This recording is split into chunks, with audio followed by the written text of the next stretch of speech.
നമ്മൾ ഈ തെങ്കാശി ചെങ്കോട്ട ഇവിടെയൊക്കെ കറങ്ങാൻ പോകുന്നത് നമ്മൾ കൂടുതലും മറ്റേ തിരുമല കോവിലും കുറ്റാലം വെള്ളച്ചാട്ടവും ഇവിടെയൊക്കെ കാണാനാണ് കൂടുതലായിട്ടും പോകുന്നത്. പക്ഷെ അവിടെ ഇതൊന്നും അല്ലാതെ കിടിലം കുറേ സ്പോട്ടുകളുണ്ട് കേട്ടോ. നല്ലോണം തിരക്കി വഴികളൊക്കെ മനസ്സിലാക്കി പോയെങ്കിൽ മാത്രം നമുക്ക് അവിടെ എത്താൻ പറ്റും. അങ്ങനെ ഒരു സ്ഥലത്തേക്കാണ് നമ്മളീ പോകുന്നത്. എന്നെ അവിടത്തേക്ക് കൊണ്ടുപോയെന്ന് വെച്ചാൽ നമ്മളെ കോട്ടവാസിൽ നമ്മളെ വലിയ വണ്ടികളൊക്കെ ഞങ്ങളെ വണ്ടികളൊക്കെ പണിയുന്ന തൊന്തിയപ്പനണ്ണനുണ്ട്, തൊന്തിയപ്പനണ്ണൻ. അപ്പം തൊന്തിയപ്പനണ്ണനാണ് നമ്മളെ അവിടത്തേക്ക് കൊണ്ടുവന്നത്. കുറേ തെങ്ങും തോപ്പും മാവും തോട്ടവും വയലും ഇതിൻ്റെ ഇടയിൽ കൂടെ ഒരു കൊച്ചു വഴി, കുറച്ച് ദൂരം ഇങ്ങനെ കൊച്ചു വഴി കൂടെ യാത്ര പോകണം. അപ്പോൾ ഇതിൻ്റെ ലൊക്കേഷൻ വരുന്നത് നമ്മൾ എസ്വളം ഉണ്ടല്ലോ. അപ്പോൾ നമ്മൾ എസ്വളം ഇറങ്ങി നേരെ താഴെ ചെല്ലുമ്പോഴത്തേന് പുളിയറ ചെക്ക് പോസ്റ്റ് വരെ പോകണ്ട, പോലീസ് ചെക്ക് പോസ്റ്റ് വരെ പോകും. അതിന് മുമ്പായിട്ട് ഇടത്ത് സൈഡിൽ ഒരു പമ്പുണ്ട്. അതിന് മുമ്പ് ഇടത്തോട്ട് ഒരു വഴി കിടപ്പുണ്ട്, ചെറിയൊരു വളവിൻ്റെ അവിടെ നിന്ന് ഇടത്തോട്ട് താറിടാത്ത ഒരു റോഡ് കിടപ്പുണ്ട്.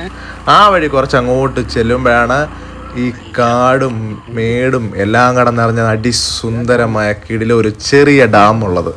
അപ്പം ഞാൻ ഇതിനെക്കുറിച്ച് അന്വേഷിച്ചപ്പോഴത്തേന് ഇവിടെ നിന്നുള്ള വെള്ളം തന്നെയാണ് അവിടെ പുളിയറ ഭാഗത്തൊക്കെ വീടുകളിലൊക്കെ എല്ലാം കുടിക്കാനും അതിനാവശ്യത്തിനായിട്ട് എത്തുന്നത് തന്നെ.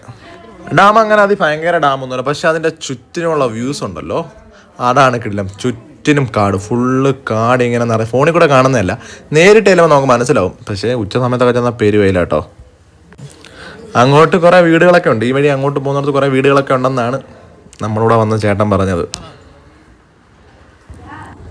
അപ്പോൾ ഇവിടെ ഡാമിൽ കുളിക്കുന്നവരൊക്കെ ഉണ്ട്. ഈ വെള്ളം പ്യൂരിഫൈ ചെയ്തിട്ടായിരിക്കും ആ ഭാഗത്തുള്ളവർക്ക് വെള്ളം ചെല്ലുന്നത്. അപ്പം നല്ല ഉണക്ക സമയമൊക്കെ വരുമ്പോഴത്തേന് ഈ വെള്ളം പറ്റുമെന്ന് പറഞ്ഞിട്ടോ. അപ്പോൾ മീൻ പിടിക്കാനൊക്കെ ആൾക്കാരുണ്ട്, നല്ല വലിയ മീനൊക്കെ ഉണ്ടെന്നാണ് പറയുന്നത്. അങ്ങനെ നമ്മൾ കുറച്ച് ദൂരം ഡാമിൻ്റെ കരക്കൂടെ ഓടിച്ചിട്ട് ഇനി നമുക്ക് നേരെ തിരിച്ച് ഡാമിന് താഴേക്കൂടെ ഒരു വഴിയുണ്ട് കേട്ടോ. ആ മേളിൽ കൂടെ ഉള്ള വഴി കൂടാതെ താഴേക്കൂടെ ഒരു വഴിയുണ്ട്. അപ്പോൾ ആ താഴേക്കൂടെ ഉള്ള വഴി എന്ന് കഴിയുമ്പോഴത്തേന് ആ ഡാമിൽ നിന്ന് വെള്ളം വരുന്ന കുറച്ച് ഭാഗമൊക്കെ ഉണ്ട്, അവിടെ എത്തും. ഇപ്പോൾ വെള്ളം കുറവായതുകൊണ്ടാണ്, അല്ലെങ്കിൽ അതിൻ്റെ മേളിൽ കൂടെ ഇങ്ങനെ വെള്ളം ചാടി ചാടി വരുമെന്നാണ് അവർ പറഞ്ഞത്. നല്ല നല്ല സിലോപ്പി മീനൊക്കെ കിടപ്പുണ്ട് അതിനകത്ത്.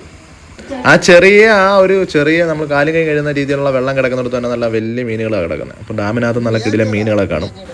നല്ല ഉച്ച സമയത്താണ് കേട്ടോ, നല്ല പെരുവെയിൽ. ഞാൻ വിചാരിച്ചു നല്ല ചൂടായിരിക്കും വെള്ളത്തിന്, പക്ഷേ നല്ല കിടിലൻ തണുപ്പ്. അത്രയും തണുത്ത വെള്ളത്തിലൊക്കെ ഇറങ്ങി കുളിക്കണം എന്നൊക്കെ ഉണ്ടായിരുന്നു. പിന്നെ നമുക്ക് ഈ നീന്തലൊന്നും വലിയ പിടുത്തം ഇല്ലാത്തതുകൊണ്ട് കുളിച്ചില്ല.